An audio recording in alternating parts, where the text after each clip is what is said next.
personne, elle est faite de décisions. C'est vrai ou c'est pas vrai? Elle est faite de décisions. Et cette décision, en aucun moment, elle peut être influencée ni par les circonstances, ni par les conditions que vous avez, beaucoup moins par ce que les autres disent, pensent ou parlent. Dieu me donne le libre arbitre. Dieu, des fois, il permet que nous affrontions des situations, mais rien qui arrive dans notre vie arrive par hasard. Ça, vous devez avoir deux pensées. Rien n'arrive dans ma vie par hasard. Première chose. Rien n'arrive dans ma vie par hasard. Ça, c'est une conscience. Et tout ce qui arrive dans ma vie arrive avec un objectif. Des fois, Dieu permet que nous affrontions des situations. Pourquoi on vous invite à venir à l'église souvent? Pour que vous découvriez quelles sont les pensées de qui? De Dieu. Pas quelle est l'idéologie de l'église. Parce que l'église n'a pas d'idéologie. L'église n'a pas de doctrine. L'église, elle a un seul pilier, la foi. La foi en Dieu à travers sa parole. Nous avons la foi. Mais la foi, elle ne peut, faites attention, Église, la foi, elle ne peut opérer qu'à partir du moment que notre pensée, elle est connectée à la pensée de qui? De Dieu. La décision vous appartient. Il y a des personnes qui veulent que Dieu, il interfère. Mon Dieu, fais quelque chose. Non. Non, Église. Non. Parce que tout le pouvoir et autorité avait été donné à l'homme dès le commencement. Mais l'homme a remis ce pouvoir à nouveau. Il a remis ce pouvoir par la désobéissance à Satan. Comme la Bible nous parle. Comme la Bible nous parle.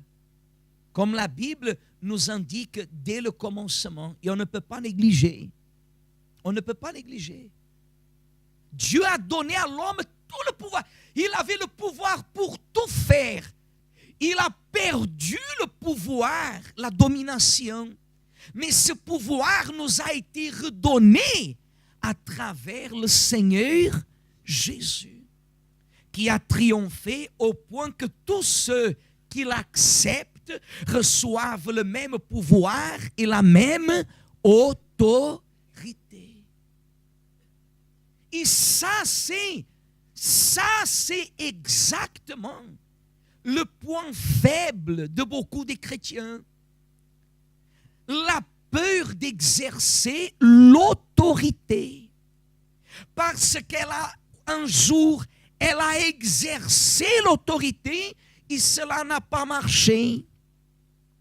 Et parce que cela n'a pas marché, elle a pensé que la chose était en retard, que Dieu l'avait oublié. Alors, elle change de position. Regardez ce que dit la Bible, Daniel chapitre 10. Vous avez trouvé? Verset 10, dit comme ça. Et voici, une main me toucha. Il me caressa.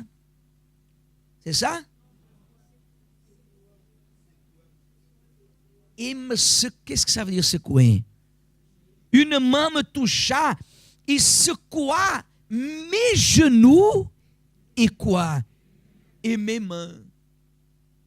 Puis il me dit, Daniel, homme bien-aimé, sois attentif aux paroles que je vais te dire. Et tiens-toi debout à la place où tu es. Car je suis maintenant envoyé vers toi. Lorsqu'il me ainsi parlait, je me tins debout en quoi? En tremblant. Qu'est-ce que je vous ai dit tout à l'heure? On ne peut pas être dominé ni par les circonstances, ni par les conditions. Il n'avait pas la condition de se tenir debout. La Bible dit que l'ange a exigé qu'il se tienne debout. Parce que l'ange avait touché ses genoux, il a touché ses mains. Qu'est-ce que ça veut dire, pasteur? Ça veut dire que Dieu nous accorde toujours la condition que nous avons besoin pour obéir à ce qu'il nous demande. Il a été exaucé dès le premier jour. Dieu, des fois, il le permet. Vous savez pourquoi? Pour que vous compreniez combien Dieu vous valorise. Vous savez pourquoi vous passez des injustices? Partons du départ que vous êtes une personne qui marchait dans la justice. Pourquoi le juste, il passe par des injustices? Pourquoi les vrais, ils passent par des situations difficiles? Il y en a ceux qui disent, pourquoi, mon Dieu? Non, ne dites jamais pourquoi. Vous savez ce que vous devez faire? Faire ce que Daniel a fait. Il a commencé après le premier jour. Est-ce qu'il a été exaucé le premier jour? Non. Qu'est-ce qu'il a fait le deuxième jour? Il a continué. Est-ce qu'il a été exaucé? Non. Qu'est-ce qu'il a fait le troisième jour? Il a continué. Est-ce qu'il a été exaucé? Non. Cela pendant 21 jours. La Bible dit que la persévérance de la prière de Daniel, regardez ce qu'il est écrit. Je vais vous montrer ici. Verset 13. Le chef du royaume de Perse m'a résisté combien de jours?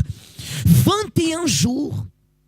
Mais voici Michael, l'un des principaux chefs. Dieu nous étonne quand il agit, Église. Amen. Dieu ne fait pas n'importe quoi. Il aurait pu envoyer un des anges le moins actif de son royaume. Mais il a envoyé qui? Michael. Celui qui était là à côté. Des fois vous dites, parce que je suis seul. Quand vous êtes dans la prière, Église, vous ne vous sentez jamais seul. Quand vous êtes ferme dans la prière, vous n'abandonnez jamais. Parce que vous croyez que plus fort est celui qui est en vous que celui qui est dans le monde.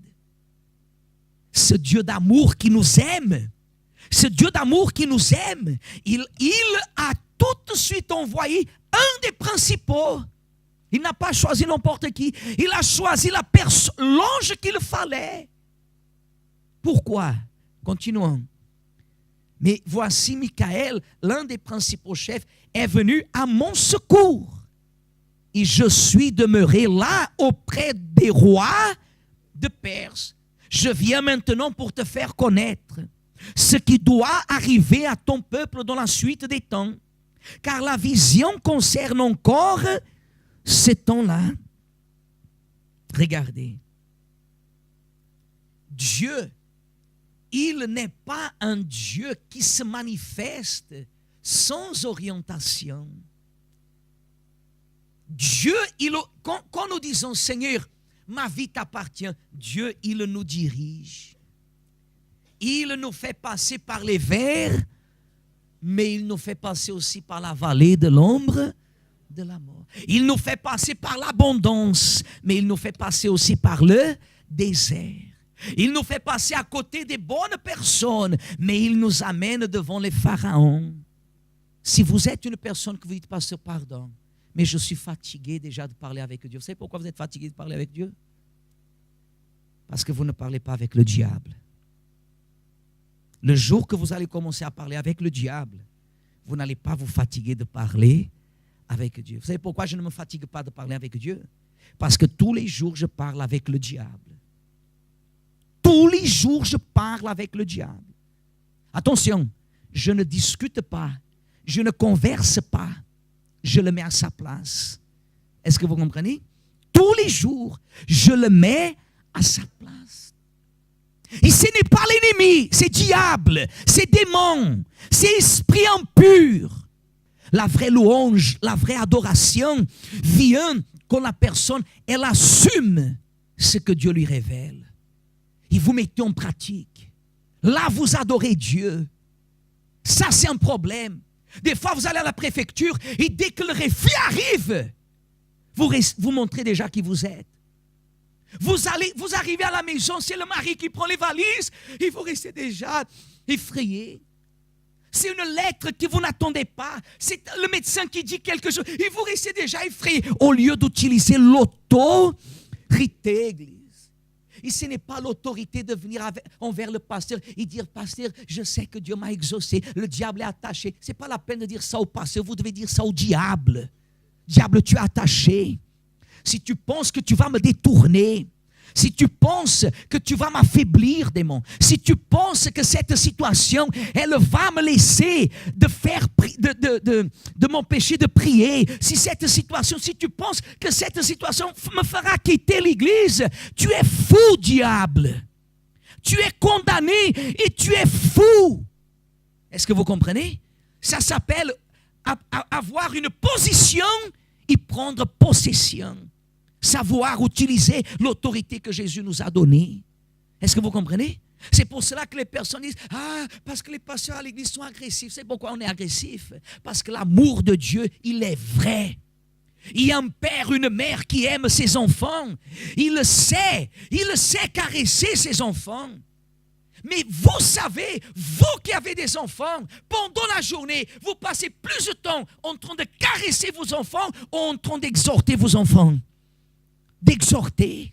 L'amour de Dieu, il est sincère. Dieu nous ouvre les quoi? Nous vivons dans un monde, là dehors, Église, le monde va de mal en pire. La méchanceté se développe. Jésus arrive. La vie là dehors, Église, c'est un combat. Ça, c'est la réalité. Il y a des personnes même qui viennent à l'église, elles osent dire qu'elles n'aiment pas le pasteur parce que le pasteur, il est agressif. Ce n'est pas mes paroles, ce sont les paroles de qui? De Dieu. Parce que si ce n'était pas la parole de Dieu, je vous assure que je ne serais pas ici, Église. Parce que j'ai perdu ma vie d'être ici. Je n'ai rien gagné. Je n'ai rien gagné. Je ne gagne rien d'être ici. Si je suis ici, c'est parce que j'ai cru et rien ne me fera revenir en arrière. Mais nous vivons dans un monde, Église, que si vous n'êtes pas ferme, si vous ne savez pas utiliser l'autorité qui a été donnée au nom de qui? De Jésus. Si vous tombez dans la religiosité de vous nourrir des musiques, des DVD, des prédicateurs, des livres de ceci, de cela, votre foi sera éphémère. Votre foi sera théorique. Elle ne fera jamais l'impossible devenir possible. Dieu permet que le temps passe et la réponse n'arrive pas. Pourquoi faire, pasteur? Pour nous affaiblir. Daniel, le corps était faible, mais l'esprit était comment? Fort. Parce qu'il se maintenait dans la prière, Dieu envoie un autre ange. C'est ce que Dieu veut vous montrer. À partir du moment que vous apprenez à parler avec Dieu, je suis sincère avec vous. Je ne peux pas vous cacher. Je parle avec Dieu, je reste tout le temps en esprit de prière. On parle avec les pasteurs, on négocie les choses, on fait ceci, on fait cela, on vient dans les réunions, on reste en esprit de prière. Mais toute la journée, dès le lever jusqu'au coucher, une bonne partie de mon temps, c'est d'attaquer le diable. Vous devez prendre une décision. De quel côté vous êtes? De quel côté vous êtes? Ou vous prenez le problème comme étant pour glorifier à qui? À Dieu. Ou vous prenez le problème comme étant quelque chose que Dieu a permis pour que vous périssiez. La parole de Dieu ne confond pas. La parole de Dieu est une seule. Ne méditez pas la parole de Dieu comme vous voulez, mais qu'elle vous soit inspirée par son Saint-Esprit. Parce que ce que nous vous donnons ne sont pas des paroles pour attirer votre émotion, mais sont des paroles pour réveiller votre raisonnement. Parce que là dehors, l'émotion ne marche pas. Ou elle marche. Là dehors, l'émotion ne marche pas. Ne marche pas. Là dehors, vous savez qui arrive à vaincre? Les magouilleurs, les trompeurs, les méchants. Vrai ou faux? Oui, il y a quelques bonnes personnes qui arrivent, mais vous constatez toujours que même les bonnes personnes, à la fin de leur vie, de leur jour, elles souffrent. Sont rares les personnes qui finissent comme Abraham. Vieux, dit la Bible, mais rassasié. Seulement la descendance d'Abraham. Mais Abraham était un homme de guerre, il n'était pas un homme de guerre. Seulement le Saint-Esprit. Alors, écoutez ce que Dieu vous parle et mettez en pratique. Amen, Église. Mettez en pratique. Ne soyez pas sensibles. Ne vous laissez pas séduire ni par les circonstances, ni par les situations. Que vous ayez ou pas des conditions. Dieu est ma condition. Dieu est votre condition. Parce que c'est difficile. Dieu est avec vous. Il est en train de dire comme ça, ma fille, je suis avec toi. Hein? Ici, il est avec moi. Qui s'y opposera? Hein? Personne. Mais plusieurs vont vouloir s'y opposer. Mais ils vont tomber les uns derrière les autres. Pourquoi? Parce que je vais rester ferme dans la prière et je vais exercer l'autorité du nom de qui? De Jésus.